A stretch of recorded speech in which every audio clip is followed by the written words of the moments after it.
Assalamualaikum dan salam sejahtera para pensyarah, para guru yang saya hormati sekalian. Bersama saya lagi, Cikgu Sahad. Hari ini saya akan berkongsi dengan semua bagaimana kita menggunakan OBS Studio untuk membuat rakaman video atau untuk kita sediakan live YouTube menggunakan OBS Studio. Untuk itu, bagi yang belum mempunyai aplikasi OBS Studio, perlu terlebih dahulu kita download dari internet secara percuma sahaja OBS Studio ini. Kita pergi ke search Google, kita type OBS Studio dan kita terus ambil bahagian download.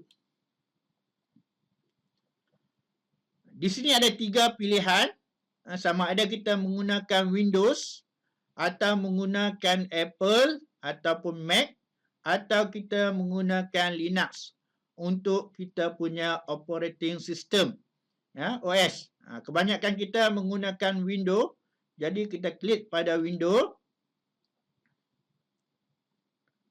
atau kita boleh terus download di bahagian sini, download installer. Kalau yang atas ni menunjukkan dia menggunakan 64 bit. Kalau kita menggunakan Windows yang 32 bit, kita ambil yang ini. Jadi kita klik di sini. Kemudian preset ini akan diletakkan di tuan-tuan dan puan-puan boleh pilih mana-mana tempat untuk letakkan dia punya installer. Untuk proses ini saya tidak akan tunjuk kerana saya yakin semua pensyarah dan para guru dapat membuat instalasi ini dengan pengetahuan yang semua sudah maklum. Jadi saya akan cancelkan proses ini dan saya terus tunjukkan bagaimana menggunakan OBS Studio. Jadi saya cancel dulu dan saya tutup bahagian ini dan saya terus dengan tutorial OBS, ya. Saya ini shortcutnya. Jadi saya terus dengan OBS 64. Okey, sebab tadi saya dah buka, jadi saya cuma terus saja. Kalau yang baru dia tidak akan tanyalah soalan tersebut. Okey, jadi pada bahagian ini profil saya letakkan sebagai tutorial. Jadi kalau tuan-tuan yang masih baru akan type pilih dulu new, kemudian typekan dia punya profil bahagian ini dan untuk scene collection saya letakkan sebagai OBS Studio. Okey. Inilah paparan ataupun interface OBS Studio gelap sahaja. Okey, bila kita hendak memulakan OBS ini, terlebih dahulu kita pergi ke bahagian setting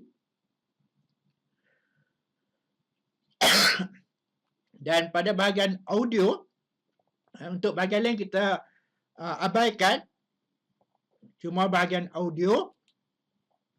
Pada mulanya bahagian audio diletakkan sebagai default untuk semua. Dan saya cadangkan supaya semuanya disable dulu. Ya, kita disable dulu untuk keseluruhan ini dan kita klik apply dan seterusnya OK. Baik, ini paparan dan kita mulakan dengan kita pada bahagian source ini. Kita klik add dan kita klik pada video capture device. Okey, ini kita boleh abaikan atau nak renew pun boleh. Kita klik OK. Dan kita buat pilihan di sini ialah saya menggunakan kamera yang ada di laptop saya, maka dia akan letak di sini integrated camera. Saya juga ada webcam untuk membuat rakaman video ini saya menggunakan webcam untuk software Camtasia untuk merakamkan apa yang saya sedang buat sekarang ini. Okey, kemudian kita klik OK, maka kita dapat paparan video seperti ini. Okey, kita lihat paparannya tidak penuh, jadi kita right click di sini dan kita pergi ke bahagian transform dan kita boleh ambil untuk sama ada fit to screen atau scratch. Kalau scratch ni dia gambar kita akan kelihatan seperti gemuk sikit. Kalau fit nanti dia ada bahagian yang berwarna hitam. Jadi kita boleh ambil fit dulu. Okey, kita nak ada bahagian sini yang gelap tapi tak apa, kita biarkan dulu. Okey, bila dah dapat begini, maka kita boleh terus buat rakaman video kita. Sekiranya kita hanya hendak melaksanakan video ini hanya untuk bercakap sahaja. Kita hendak buat video yang mana kita hanya bercakap. Jadi kita bolehlah start recording. Okay. Bila kita start recording, dia akan berwarna merah di sini. Maknanya kita sedang melakukan rakaman. Jadi kita bercakaplah mengikut masa yang telah ditetapkan. Maka selepas itu dia akan rakamkan kita punya video ini ke dalam laptop kita. Kalau kita nak pergi ke live, kita akan start streaming. Tapi saya tidak mahu tunjuk lagi untuk kali ini, memandangkan biar dulu kita cuba di laptop kita sahaja dulu. Okey, seterusnya kita lihat sini dia hanya berwarna hitam macam ni dan sekarang ni kita sebenarnya tak boleh rekod lagi sebab lihat di sini bahagian audio ni belum ada video. Jadi rakaman kita ni tidak akan keluar suara kalau kita laksanakan nanti. Jadi kita perlu tambah pula lagi add audio input capture. Okey, dari mana dia nak dapatkan audio? Jadi kita klik di sini. Ini kita abaikan, kita just klik OK. Kemudian kita lihat di sini ada mikrofon. Jadi saya nak ambil mikrofon yang juga ada di laptop saya, yang digunakan di laptop saya. Jadi saya klik bahagian ini, saya klik OK. Dan sekarang kita lihat audio input capture ada pergerakan di sini. Bermaksud suara saya dah dirakamkan ke dalam video yang kita nak rakam. Dan kita ini hanya input. Kita perlu pula output untuk kita dia keluar pula lah. Okey, tadi input, sekarang ni output. Kita add audio output capture. Kita klik OK. Dan kali ini pun kita akan ambil speaker pula. Tadi kita ambil mikrofon. Sekarang speaker saya menggunakan di laptop saya adalah speaker HP Realtek High Definition Audio. Saya klik situ. Dan saya klik OK. Okey. Sekarang ni dia dah ada video ini audio output capture dan kita perlu klik di sini bahagian setting. Kita ambil advanced audio properties dan kita letakkan di sini, saya letak ni defaultnya sebagai off. Jadi kita klik di sini, kita ambil monitor and output. Kalau boleh kita buat semua sekali, monitor and output. Dan sini pun monitor and output. Dan kita close. Okey. Sekarang kita dah laksana semua ini, maka barulah sebenarnya kita rakam. Tadi kalau kita rakam tadi pun suara kita tidak akan kedengaran. Okey, ini proses untuk kamera dan juga audio. Kan? Kamera dan juga audio. Okey. Seterusnya kita perlu pula untuk katalah kita hendak, sebab background ni tak berapa cantik kan. Background tak berapa cantik. Jadi kita bolehlah jadikan ini scratch. Kita pergi transform. Kita letak macam ni. Okey, sekejap ya. Transform. Kita ambil scratch. Oh, sekejap. Saya kena letak di sini. Transform. Scratch to string. Okey, sekarang. Sekarang kita dapat paparan yang penuh video kita. Okey.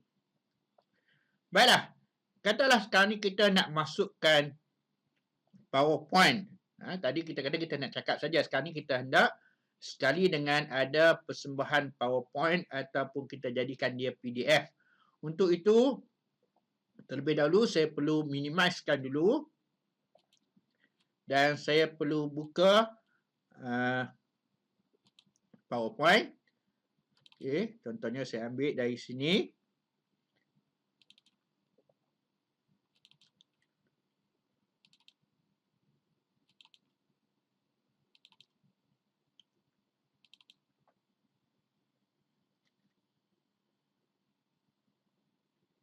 Okey, untuk membuat persembahan PowerPoint ataupun PDF ni, kita terlebih dahulu perlulah on-kan PDF ini. Kemudian kita boleh minimize. Dan kita kembali ke OBS. Kembali ke OBS di sini. Okey, kemudian kita add lagi di sini. Dan kali ini kita ambil window capture. Okey. Window capture, kita just klik OK. Okey, kemudian kita nak ambil di mana? Kita klik di sini. Okay, sekejap, mungkin saya kena letak macam ni dulu. Okey. Sepatutnya dia ada di sini. Okey. Tak apa, saya klik OK dulu.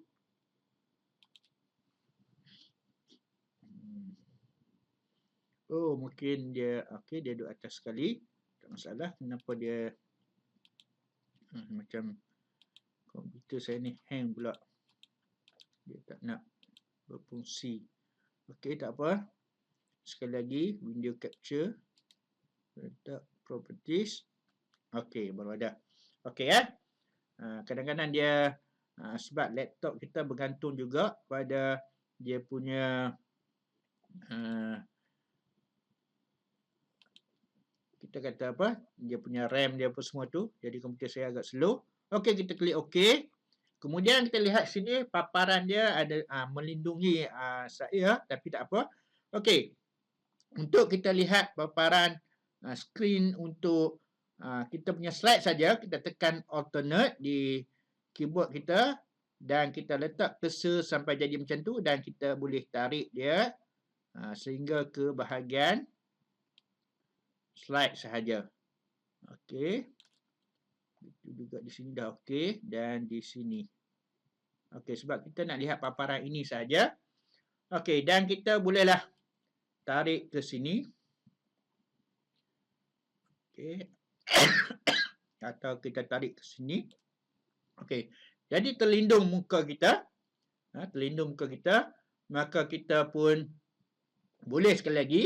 Kita ambil video capture kita ni. Dan kita resize dia semula. Contohnya saya tarik dia ke sini. Okey.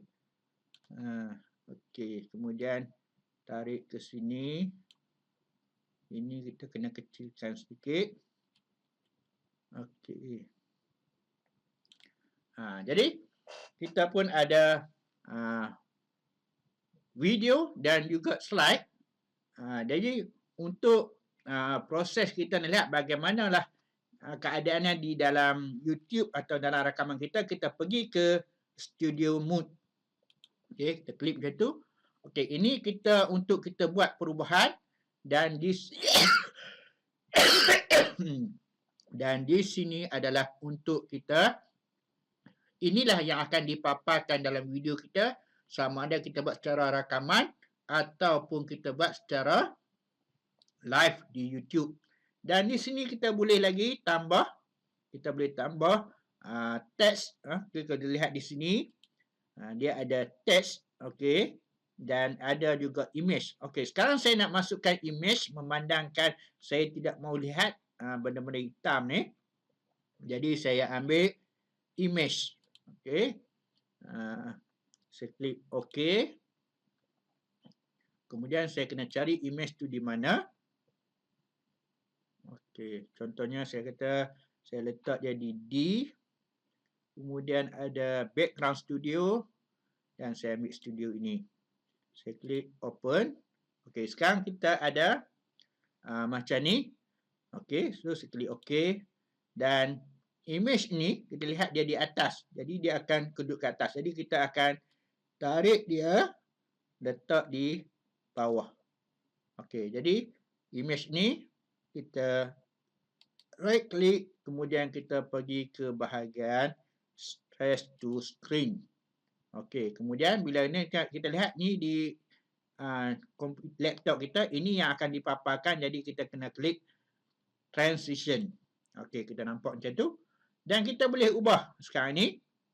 Kita boleh ubah supaya PowerPoint ini duduk di dalam kawasan video ni. Okey, jadi saya tarik.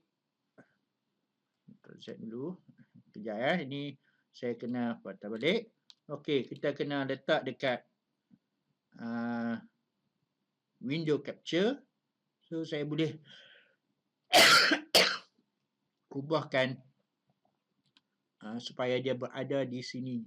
Nampak macam seolah-olah slide kita ni berada di dalam TV. Tapi nampak macam tak cantik TV ni sebab kedudukannya memang tak sama lah kan. Dia tak boleh dah. So tak apa, kita letak dulu. Ini kita adjust saja. Okey. Okey, TV ni satu je. Kecil pula lah kan. Okey, tapi sebenarnya tak apa, kita boleh besarkan nanti. Okey. Jadi nampak macam tak cantik. Okey. Tapi yang pentingnya kita tahu yang inilah kaedahnya untuk kita menyediakan bahan PowerPoint dan juga menyediakan slide. Okey. Bila apa-apa perubahan di sini, maka kita kena klik pada transition untuk paparan di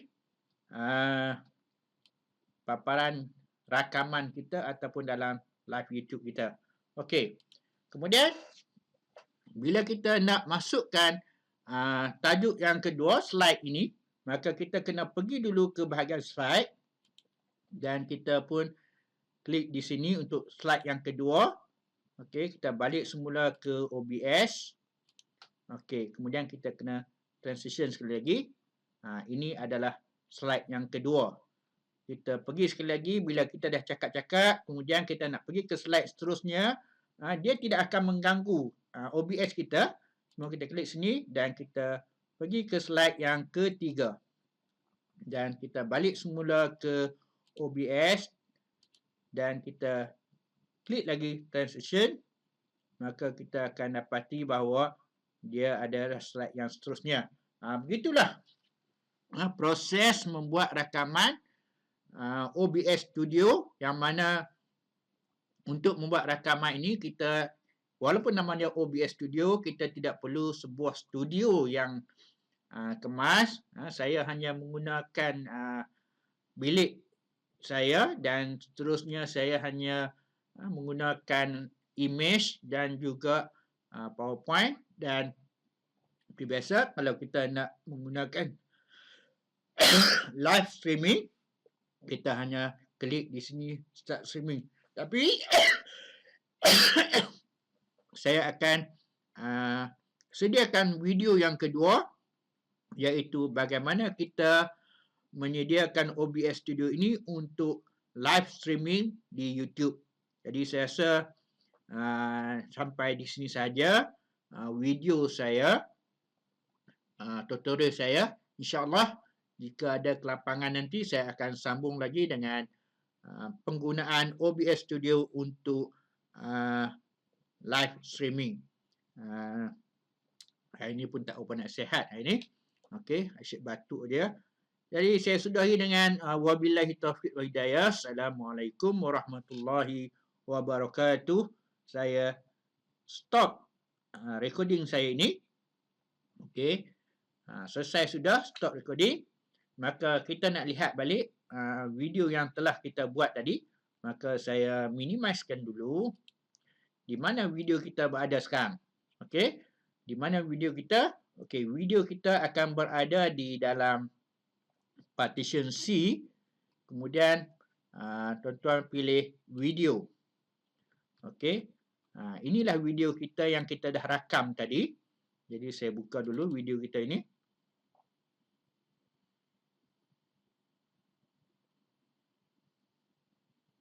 Okey. Inilah video kita tadi. Saya mula, kemudian kita add sini audio output capture. Kemudian masih lagi tidak ada video yang saya rakam, masih lagi kembali ke OBS. Okey. Laptop kita bergantung juga. Kita dah mula ni.